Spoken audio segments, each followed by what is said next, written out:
Hiya, welcome to the Brady Bunch.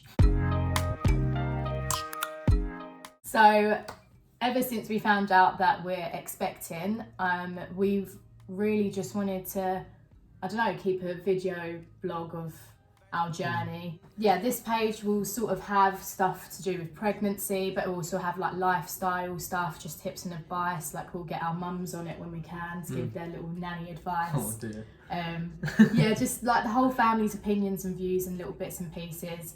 But yeah, so we're excited to bring you along with us on our journey to parenthood, which we don't really know what we're doing. Haven't got a clue. This video is going to be about 10 things that we didn't know about pregnancy that we just had to find out by ourselves, really.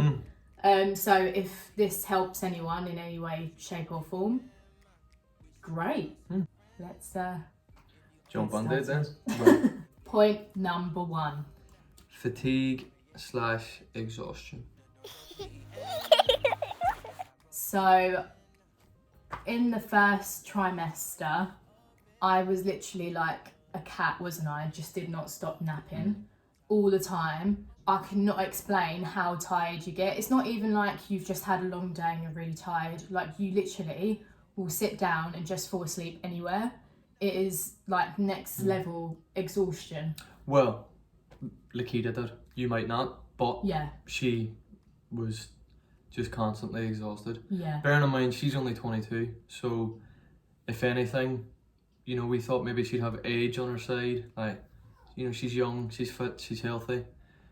But no, any chance she could get, she was out cold. Yeah, and I think a big thing to remember as well is don't beat yourself up if you want to take a nap or whatever. Like, there's so much going on the inside that you don't even know about that is making you so tired. So I know that I thought, oh my God, I'm being such a lazy cow.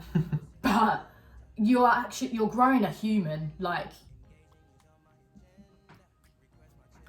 As she just said, she's growing a human inside her, so us men really are lucky in that sense. What I would say, just as a man, so from the man side, just be there, dude. Like, if you're expecting a baby, just be there as much as you can. Like, even when you're tired, that's okay. She'll understand that, but at the end of the day, like, you're not growing a human inside you. There's different levels to this tiredness. Like, women are amazing and you're all strong, and don't try and do this independent woman thing like when you're trying to grow a baby. Definitely not. Or you know what, I wouldn't be surprised, most of you probably could, but don't if you don't have to. Yeah. Right, number 2 is morning sickness.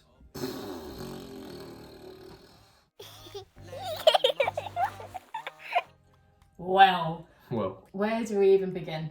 So we thought that I skipped it because everyone, it was so sad because it was like, up to 12 weeks, like you get morning sickness. After that, it sort of calms down. I was on like week 11 and we was like, yes. I've skipped it. 11 and a half weeks. No, she did not skip it. It came for me hard. I know if you've got HG, you get it really, really bad, but I just thought you get morning sickness where it's like you can carry on your everyday life, or you have it really, really bad. And I was sort of at that in between, wasn't I? That I wasn't bad enough that I had HG to go into hospital and whatever, but I definitely was not good enough to be going about my everyday life. No, I did get to a point though where I was like, right, we need to phone the midwife, or we do need to take you to the hospital. Yeah. Because it was getting a bit. Yeah. And then it kind of chilled out a bit after. Yeah. But no. I lost a stone.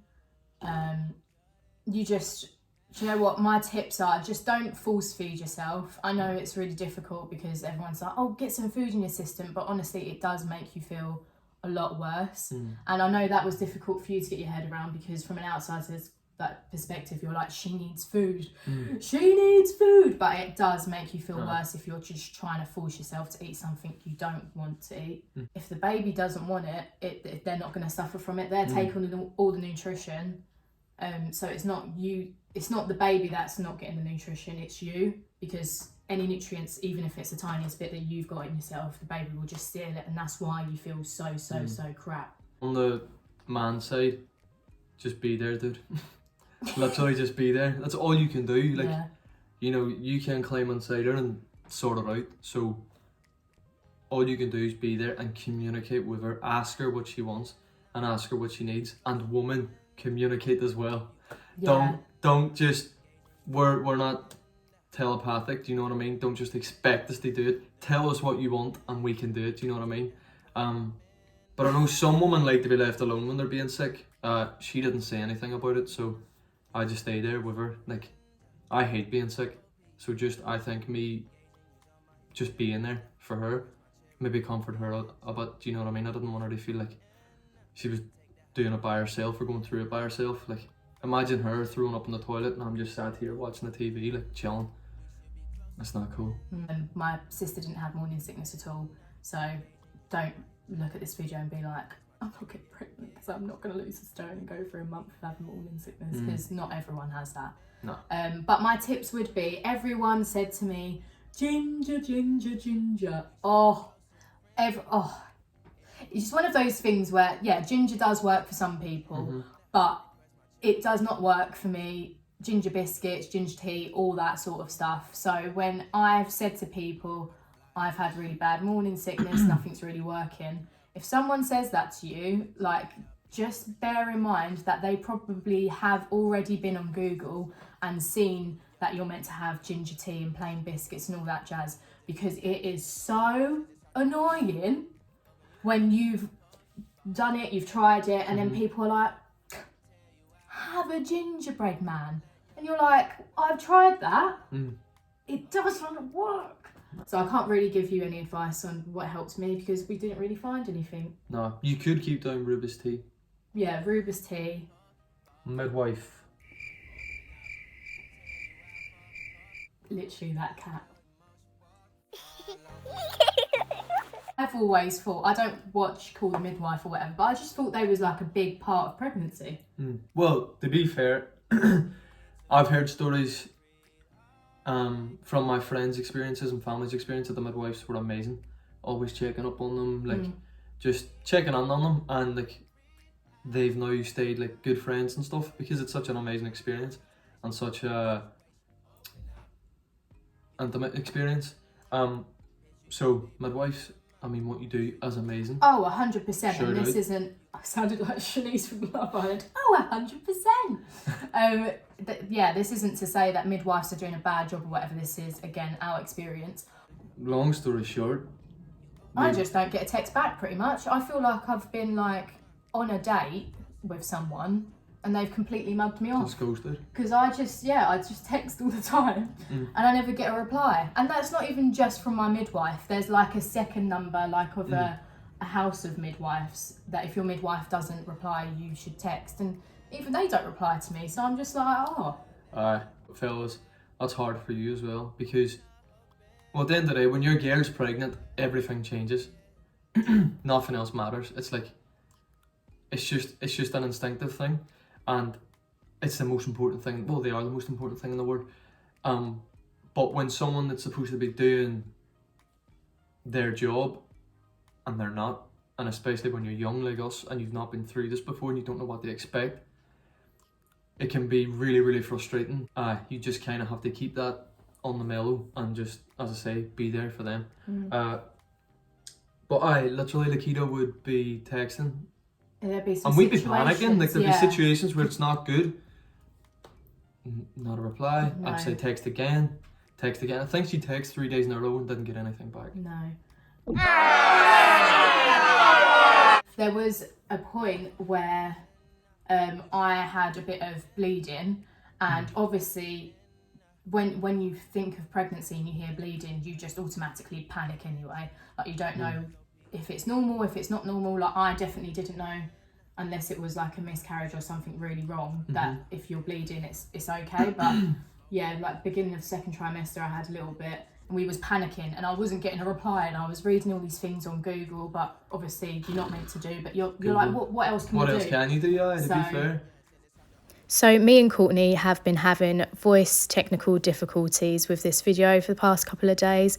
So we've decided to do a voiceover instead. So please excuse the sound coming in and out of this video. We just cannot figure it out. So here I'm just basically saying that bleeding can be normal during pregnancy due to the cervix stretching or something along those lines, which is gross, but we didn't know that, hence all the panicking. Yes. I did get a call back like a few days after though, being like, oh, yeah, that can be normal, like just all cheery and stuff. And I was sitting there like in sweats, like, Jesus Christ, this was 3 days ago. 3 days of absolutely kicking ourselves, man. Yeah. By now we've moved on to point number 4, which was the 20-week scan myth. This was just me showing Nikita some sympathy for when she was going to piss herself in the hospital. So basically, I'm just saying here that when you get a 20-week scan letter, they put in big capital letters that you need to fill up your bladder 2 hours before the appointment. And here I say, oh no. You said what, babe? Oh no, and you proceed to take the piss out of me.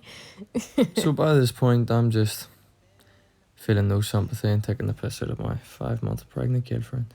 And I'm trying to explain how I look like a famous painting. So there I was like an hour before the appointment going, clug, clug, clug, clug. And my mum was like, oh, I've come all the way down. Oh, that was really bad, wasn't it? Come on, like what? No, I'm not repeating that. It's my first time. Stop.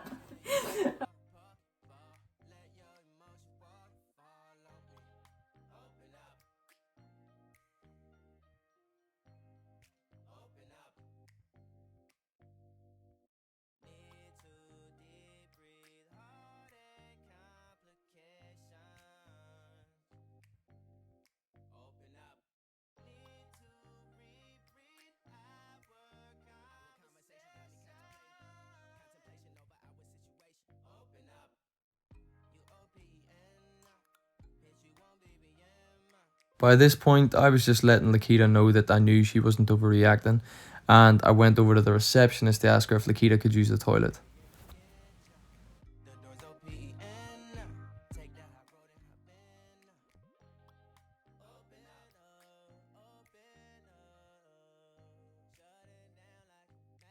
So by this point, we're just talking about how long Lakita had to hold her wee in for, and when she finally went to the toilet, she panicked, so she downed a full bottle of water and ended up making herself sick. And yeah, I just explained that also with morning sickness. Always sip your water, don't down it. Sip your water, kids.